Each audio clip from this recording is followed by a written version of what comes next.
Saya nak komen pasal kaum yang banyak dimainkan sejak berita pelantikan kita. Kaum ataupun warna kulit tidak pernah mendefinisikan atau menghadkan kerja kami.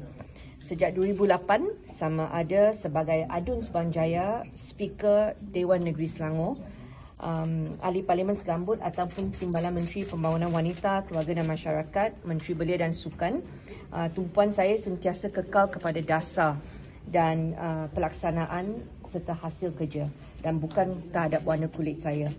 Akal dan hati saya sentiasa komited untuk berkhidmat kepada rakyat dan saya bersedia untuk bekerja dengan segera dan membiarkan rekod pencapaian menjadi bukti.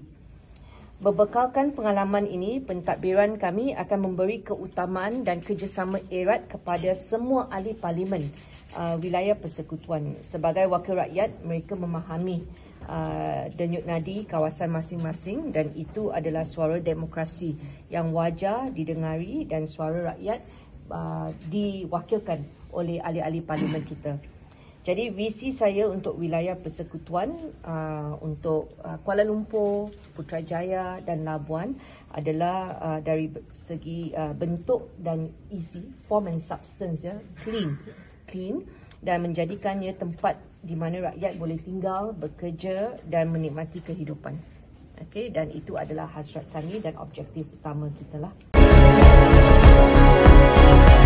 Suara Rakyat.